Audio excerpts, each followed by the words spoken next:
Boa noite, com apoio cultural da Unimed Marília, estamos iniciando o programa Saúde Marília, que é o espaço aqui da TV Marília para discussão de temas de saúde. Se você tem um tema, uma sugestão e gostaria que fosse discutido aqui no Saúde Marília, faça o envio para o nosso e-mail. Anote aí o nosso e-mail, saudemarília@unimedmarília.com.br. O programa acontece aqui ao vivo, às segundas-feiras, e a reprise dentro da grade da TV Marília.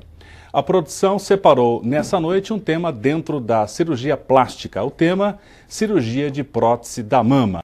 A mamoplastia, conhecida também como cirurgia da prótese de mama, é indicada para os pacientes que têm mamas pequenas ou que após a amamentação tiveram grande redução do volume mamário, sem que houvesse queda da mesma. É indicada também após a retirada da glândula mamária. Para a discussão desse tema, cirurgia de prótese mamária, o Saúde Marília convidou nessa noite o docente da FAMEMA de Ginecologia e Obstetrícia, o Dr. Luiz Antônio Ataíde Cardoso, com mestrado e doutorado pela Unicamp e ligado à disciplina de Ginecologia e Obstetrícia da FAMEMA. Professor Luiz Antônio, quais são as indicações da prótese mamária? Boa noite. Boa noite. As indicações da prótese mamária você já escorreu muito bem aí. Eu acho que está praticamente completo. Eu acho ela é indicada praticamente para todos os casos, desde que o paciente esteja ciente de que a prótese vai apenas preencher um volume, certo? Ela vai preencher um espaço que outrora existia mama, conforme você tinha dito, que ela atrofiou por amamentação ou por algum outro problema de algum distúrbio, ou então que ela teve um hipodesenvolvimento. O paciente nunca teve a mama grande. E também é indicada para casos em que foi removida a glândula por alguma patologia. Na maioria das vezes maligna, mas algumas vezes também ela é removida por patologia benigna. Então, a prótese ela é indicada, ela tem uma ampla indicação. De qualquer forma, o paciente precisa estar bem consciente qual é a função, que ela tem uma função eminentemente cosmética, estética. Professor Luiz Antônio, em relação à prótese mamária, como que eu posso definir a constituição da prótese, o seu perfil e a textura? Ela pode ser definida dessa forma? Pode. A prótese hoje, inicialmente a prótese surgiu ao redor de 1962 nos Estados Unidos e atualmente a gente está utilizando a quinta geração. Passou por a primeira, a segunda, a terceira, a quinta geração. O que seria basicamente o aspecto da prótese? Ela pode ser um invólucro chamado de elastômero de silicone, uma capa dura, preenchida com silicone, um silicone que hoje ele é um silicone coesivo, bem tratado, diferente daquele gel da segunda geração. E, em alguns casos, principalmente nos Estados Unidos, eles utilizam a prótese preenchida com soro fisiológico, chamada prótese salina, para alguns casos, principalmente cirurgia estética. E essa prótese ela tem também algumas conformações, que é o formato de... ela deixou de ser a primeira prótese, era o formato de uma gota. E ela veio evoluindo, agora existem vários formatos à disposição, que vão ser oferecidos a paciente, mostrados de acordo com cada caso. A grande maioria de todas elas, a indicação seria uma prótese redonda de perfil alto, que é para essa indicação cosmética, que o paciente prefere fazer o colo da mama. Ele busca aquela forma que é muito clássica nos anos 30, que a mama tenha colo. Agora, existem outras que preenchem a parte mais inferior, dependendo muito, existem até próteses que são desenhadas ou projetadas para determinadas situações. Essas não são assim disponíveis no mercado, mas você pode até entrar em contato com algum fabricante, principalmente o nacional, para sugerir um tamanho de prótese ou um formato. Mas a maioria das próteses é a redonda, de perfil alto, ou que eles falam de projetada ou super projetada, dessa forma. Qual seria o tipo de anestesia que se indicaria nessa situação? Cirurgia pode ser feita com anestesia geral, peridural, mesmo local? Sim, todas essas formas, como você disse, a gente já tem contato, já fez. Anestesia geral, quem indicaria melhor o tipo de anestesia é o cirurgião junto hoje com o anestesiologista, né? Você faz o paciente, óbvio que ele também vai opinar e decidir a partir do que a gente informa a ele. Cada uma tem sua vantagem e tem algum quê de desvantagem. Tem paciente que não quer passar pela anestesia geral, é aquele medo de apagar, não voltar, e faz uma anestesia local. Raramente alguém tolera anestesia local só sem alguma sedação. Eu já tive pacientes que fizeram com local pura, como se fosse fazer um tratamento dentário, mas é muito raro. E a sedação hoje, a gente hoje assim preconiza, principalmente o anestesiologista vai estar acompanhando todo o ato cirúrgico. Mesmo que seja anestesia local com sedação, anestesia geral, já existem casos que você consegue fazer até uma anestesia, um bloqueio de coluna, né, anestesia peridural, mas isso vai variar de acordo com a opção. A maioria das vezes, aí você vê o meu caso, o paciente, a gente oferece a anestesia geral, é mais rápida, às vezes mais tranquila, mas se o paciente não tem alguma dessas restrições, é possível fazer com anestesia local e a sedação, sim. Além da história, do exame físico, desse paciente que será submetido à prótese, qual a importância de exames complementares e abordagem multiprofissional antes da cirurgia?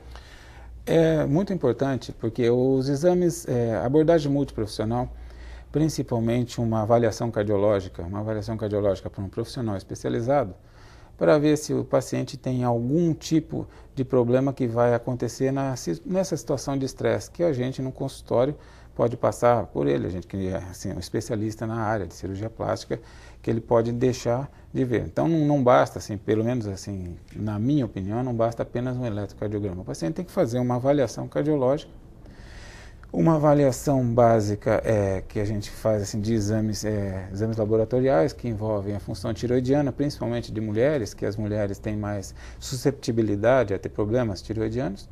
Uma avaliação básica de função renal, nada muito que seja oneroso mesmo para o sistema, mas é alguma coisa assim, você fazer um exame de ureia, creatinina, fazer uma função tiroidiana, um hemograma e uma avaliação de coagulação. Não dispensando a história, né, que a gente sempre pergunta, porque às vezes algumas desses medicamentos que pode ser inócuos, que o paciente fala, eu tomo melhoral infantil, eu tomo ginkgo biloba, ou algum elemento que diminui essa adesividade plaquetária, e às vezes você tem um coagulograma limítrofe, para nós é importante você conversar antes disso, que a gente tem tempo de adiar o procedimento até que essas drogas tenham passado o efeito, né? Apesar de não existir comprovação, né, como vocês bem sabem, que a ginkgo biloba, você tirando 15 dias, vai melhorar o efeito. Existem, às vezes, algumas controvérsias que não cabe a gente aqui discutir. Mas é importante perguntar para o paciente para saber, para você evitar principalmente aquelas equimoses, né, que o paciente interpreta como hematoma, aqueles procedimentos que você conseguiria, pelo menos num exame físico, numa anamnese um pouco mais detalhada, não é assim muito, e com essa avaliação. E o profissional importante também é uma avaliação da área da mama, porque antes de você atingir o parênquima mamário, seria importante ver esse paciente vai ser, a partir da prótese, ele vai ter um perfil mamário diferente. A sua mamografia ou a sua avaliação mamária vai mudar daquele ano em diante. Então, nada melhor do que o concurso de um ginecologista, de um especialista nessa área, ou o próprio médico que acompanha sempre essa paciente, que hoje em dia é comum, né? Todo mundo tem seu ginecologista, para ele fazer uma conversa, uma avaliação, descartando possíveis nódulos ou alguma coisa que possa no futuro interferir, tipo, olha, depois que está com a prótese, olha, tem alguma coisa aqui, será que tinha antes? Então é muito importante, antes de operar, ter pelo menos esses pilares, né? Uma avaliação cardiológica, que é importante para o ato cirúrgico, essa avaliação laboratorial, com concurso com o anestesiologista para decidir o melhor procedimento, e essa avaliação com o ginecologista, né? Com, hoje em dia, o mastologista, o ginecologista que trata da paciente. Outras especialidades, obviamente, por exemplo, paciente que tem a convulsão. é contraindicado? Não, mas ele tem que ter, pelo menos o médico que trata dele, olha, o que ele toma, Então aí, dependendo de cada uma das patologias, alguma doença que seja interveniente, a gente seria, mas um paciente normal, a gente só concluiria nesse tipo de exame. Professor Luiz Antônio, o volume da prótese, como que é feito a escolha, quais critérios que são utilizados para se definir a melhor prótese? Então, essa é uma pergunta muito boa, que já deixa a gente numa saia muito curta, muito justa. O volume da prótese é o que eu sempre falo, o paciente decide até certo ponto. Eu acho que assim, eu coloco prótese desde 95, 4, por aí. Então, até o ano 2000, os volumes, se a gente fizer uma média, o volume médio iria até em torno de 170, 160. De 2000 para cá, não se admite, assim, a esses anos, menos que 200, vamos dizer. Então, o volume está tendendo a aumentar. Eu não gosto de coisa muito grande, assim, eu acho que, porque depois a gente até vai comentar sobre quais são os problemas de coisa muito grande, um volume maior.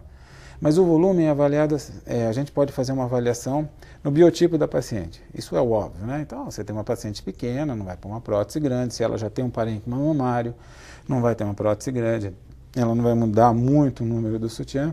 Então, o volume, ele pode ser avaliado de acordo com a expectativa. A gente se baseia assim, olha, você quer aparecer muito, quer ser alguma coisa discreta, ou vai ser alguma coisa assim que médio, que muita gente pede médio. Eu acho que aí você tem uma noção de como que a paciente era, quem não amamentou. Mas existem as pessoas que nunca tiveram mama grande, que agora querem ter. Ah, eu quero ter um biquíni que orna com a parte de cima. O volume, a gente parte desse princípio. Existem os medidores, mas na verdade você não é igual cortar um cabelo, né? Não dá para acordar a paciente, ó, esse volume tá bom. Né? O que a gente consegue ver assim, você vê a prótese na mão, você mostra mais ou menos como ficaria e tem um pouco da experiência de dizer, eu acredito que hoje a média, uma pessoa de 1,70 m, que use você tem uma ideia assim, uma mama normal, uma paciente dessa de 1,70 m, pesaria 400 gramas. Os volumes são mais ou menos, né, de acordo com o peso. Então, um volume de 200 ml ou de 200 gramas sobre um parênquima incipiente, uma pessoa que teve pouca mama, ele vai fazer umas 300 gramas. Quer dizer, seria uma coisa média. Você tem alguns parâmetros para calcular. Mas é esse approach que você tenta fazer uma situação de contorno e que muitas pacientes sempre falam, né? Olha, põe uma maior porque todo mundo que pôs uma menor se arrependeu. Então a gente tem sempre esse tipo de comentário, mas se você tem outros problemas em pôr volume grande, problemas assim que a gente sempre tem que alertar, formação de estrias, que depois que você for diminuir, você não tem a chance de diminuir, vai implicar em incisões maiores, a recuperação vai ser mais prolongada. Se a pessoa quer, depois que põe um volume maior, quer fazer uma atividade física, ela vai estar mais pesada. Então, tem que ponderar todos esses lados, porque a prótese é algo que a gente espera que seja definitivo, que ela vai usar por muitos e muitos anos. Então, não é assim, vou tirar e agora não brinco mais. Então, eu acho que tem que pensar, ao invés de fazer o ranking, né? Olha, hoje agora a moda é 300, de 300 para baixo não se põe. Eu acho que quanto maior o volume, é óbvio que aparece mais, você realça mais a cirurgia. Mas esses exageros, eu acho que cabem mais para esse caso de mídia mesmo. Olha, pôs tanto, tá poderosa, não é por aí. Eu acho que o mais importante é a pessoa se sentir bem consigo mesma. Olha, agora eu acho que o mais importante é assim, ela colocou alguma coisa que ela não aparenta porque fez isso. Então seria essa a sugestão para ela.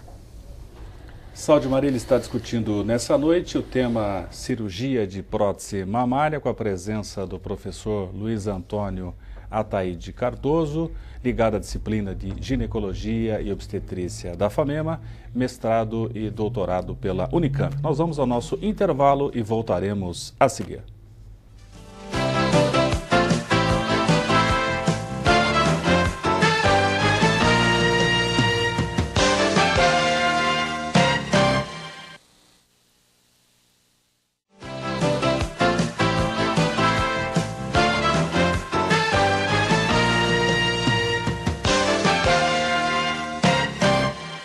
Voltamos com o Saúde Marília e o seu bloco final nessa noite debatendo cirurgia de prótese mamária com a presença do professor Luiz Antônio Ataíde Cardoso, docente de cirurgia plástica e ligado à disciplina de ginecologia e obstetrícia da FAMEMA, com mestrado e doutorado pela Unicamp.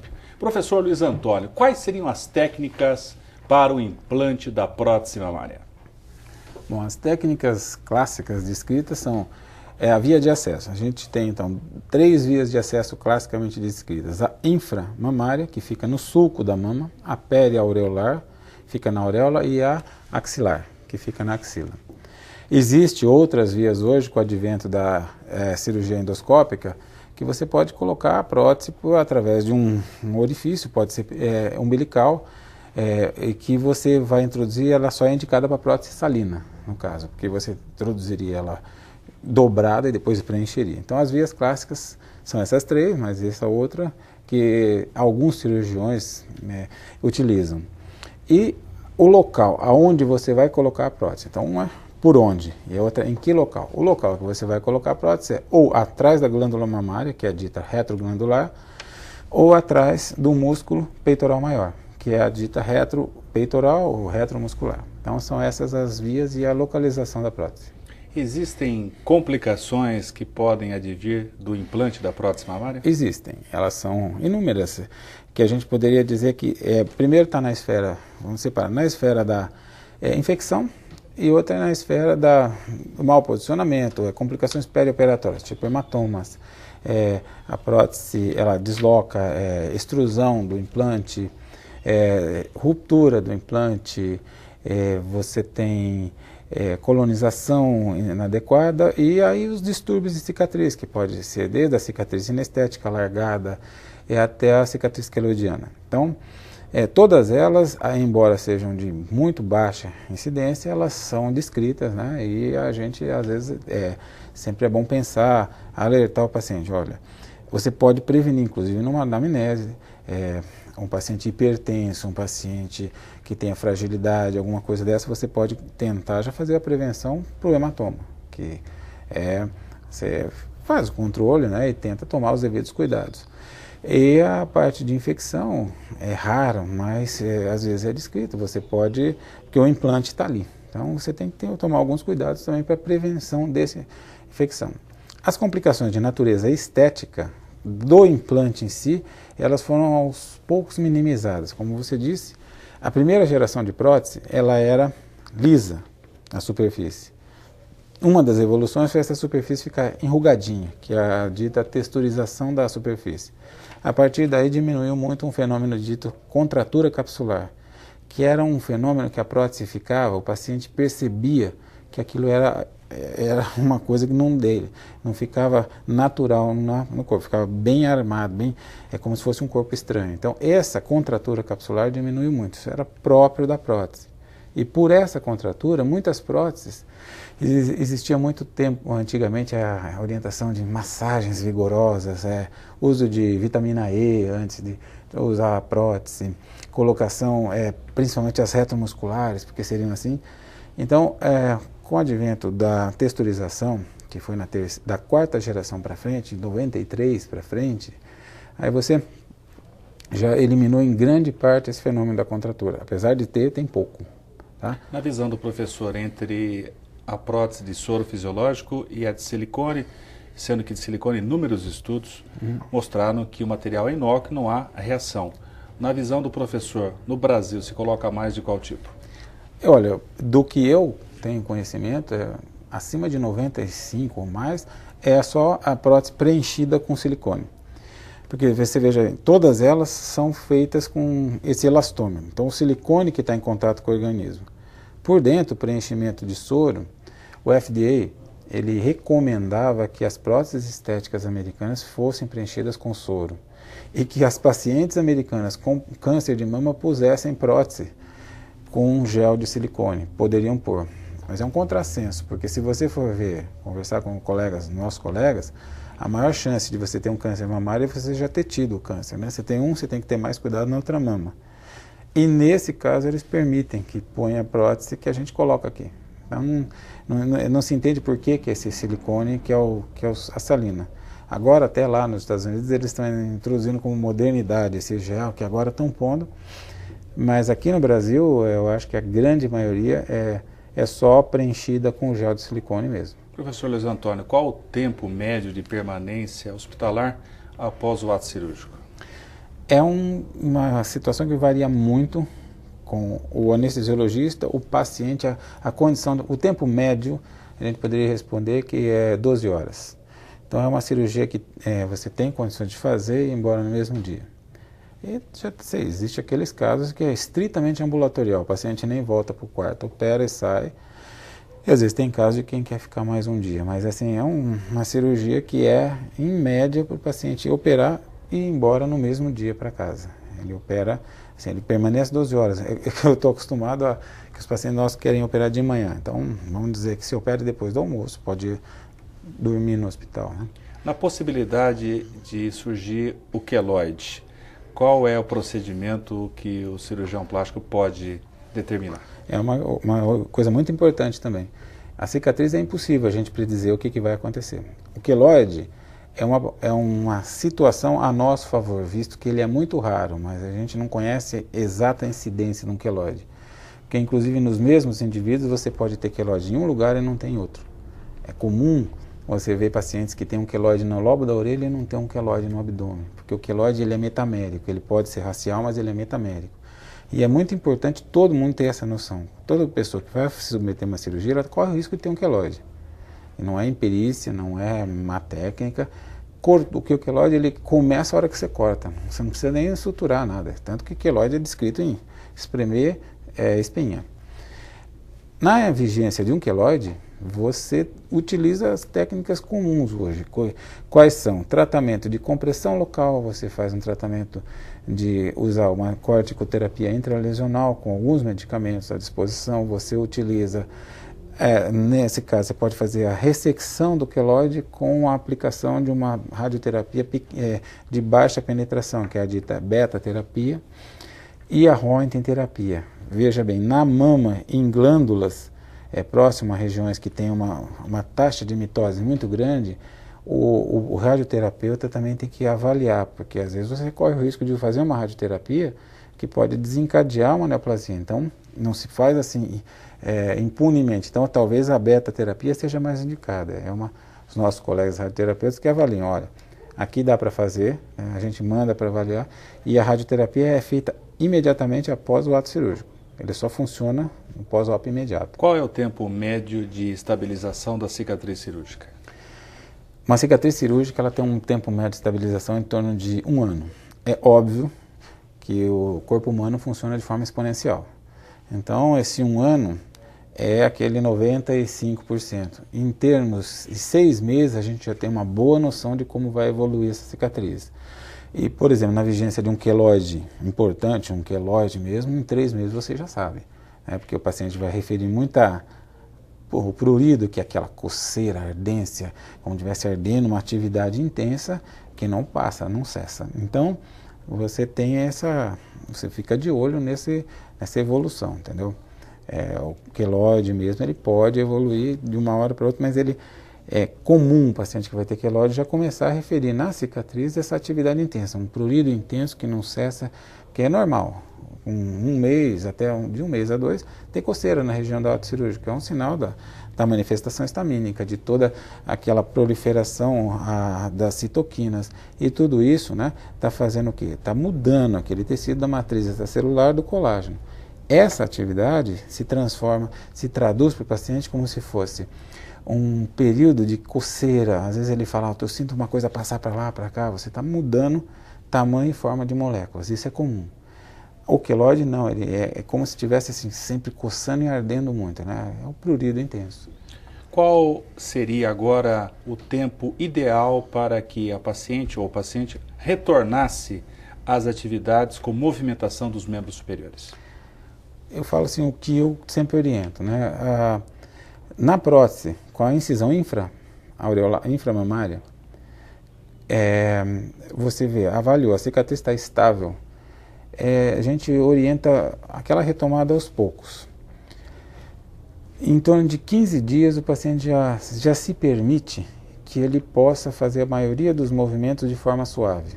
Movimento brusco implica em tração absoluta, né? Tração absoluta, o organismo não tem essa complacência, ele rompe ponto. Então, o movimento brusco não, mas o movimento suave ele pode fazer. Ele não pode fazer uma movimentação que vai mudar a compliância, do organismo das fibras elásticas. Ele pode fazer movimento suave. Às vezes até, se ele estiver num ambiente tranquilo, movimentar um carro dentro de casa, tá? Porque o cinto de segurança que ele precisa usar atua contra a posição da prótese. Então não pode por causa do cinto, que não poderia dirigir carro. Mas atividades corriqueiras ele pode ir ao redor de 15 dias. Atividades tipo volta para a academia, fazer alguma coisa, depois de 2 meses ele pode já começar a fazer a maioria dessas atividades. Professor Luiz Antônio, há necessidade de se trocar a prótese de tempo em tempo? É outra pergunta muito interessante que veio assim, junto com o que a Dow Corning propôs em 1992, quando queria trocar. Trocou-se muita prótese sem clínica, sem sintoma nos Estados Unidos nessa época. Porque trocou, a Dow Corning oferecia uma remuneração e trocava-se a prótese, retirava-se. E se descobriu nessa época que, estatisticamente, quem colocou prótese antes, 10 anos antes, tinha sinais de ruptura ou de fragilidade daquele elastômero, daquela capa da prótese. Bom, então vamos deixar claro, então a gente troca, mesmo não tendo sintoma, vamos deixar como 10 anos. Agora veja bem esse contexto, por isso que é bom ser num lugar sério para a gente conversar. Olha, se eu falo para trocar a cada 10 anos, eu já estou dizendo, eu estou me baseando numa estatística que foi feita numa prótese que foi fabricada há mais de 20 anos. Porque a prótese retirada em 92 foi colocada em 82, era outra geração, era outro material. Então, aí nós vamos entrar hoje o que é mais importante que a gente sempre vê na área da medicina, é o contato médico-paciente. Esse paciente que tem prótese, ele tem que levar uma vida normal, mas com cuidado. Olha, eu tenho uma prótese. Então, qualquer problema diferente, ele teria que procurar um médico para ver se existe, porque toda vez que você coloca a prótese, se forma uma capa em volta dela. É a cápsula. Essa cápsula, ela, de certa forma, protege contra os malefícios da prótese. A partir do momento que você tem um extravasamento, uma extrusão de silicone, ela protege até certo ponto. Eu acho que é prudente o paciente sempre estar acompanhando e qualquer problema é orientado.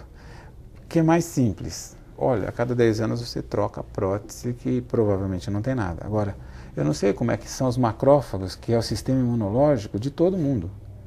Se o sistema imunológico é mais ativo, ele pode fagocitar mais rápido uma pessoa do que um sistema imunológico mais, vamos dizer, quiescente.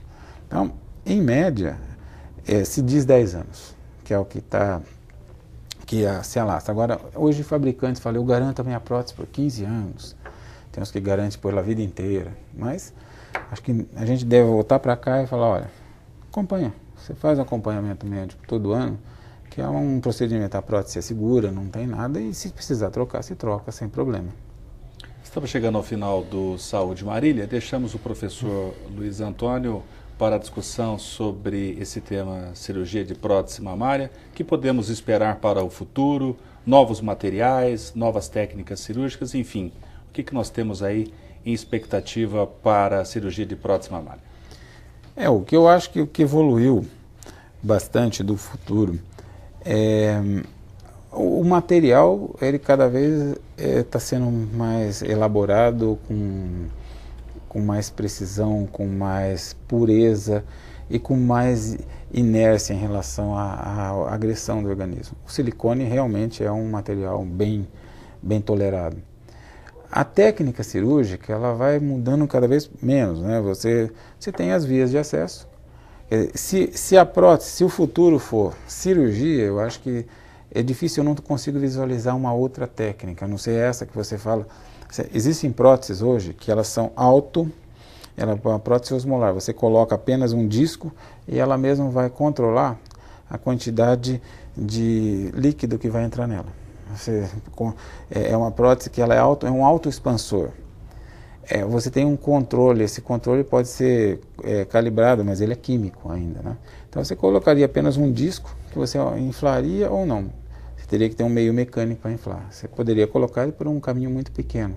E se ele durasse muito mais, seria para sempre, e você teria inclusive a capacidade de modular esse poro da membrana para trazer menos líquido ou mais líquido para o interior.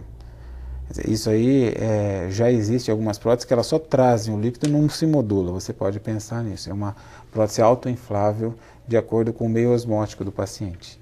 Você pode agora controlar isso quimicamente através de nanotecnologia. Você vê que nanotecnologia se usa para tecido, mas você pode usar nanotecnologia para e você mudar o tipo do elastômero. De repente os poros são mais fechados. Agora só entra molécula de baixo peso, poro aberto, você vai extravasar alguma coisa. Mas isso eu acho que pode ser um desenvolvimento no material. A técnica cirúrgica pode vir a isto, né? Junto, você fazer uma incisão cada vez menor, né? Você hoje em dia faz incisões de 4 centímetros, 3, 4, você pode fazer incisões incisões menores, mas assim, aí já vai mais da tecnologia mesmo, de endoscopia, mas para colocação desse tipo de prótese. Não dessas que são dobradas e infladas. Eu acho que a longo prazo seria por aí mesmo.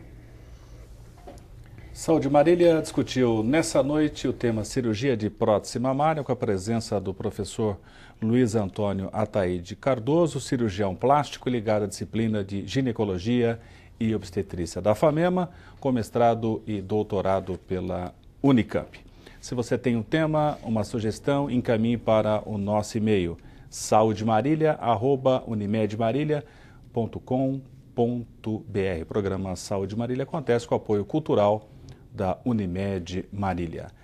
Cuidar da sua saúde é melhorar sua qualidade de vida. Boa noite.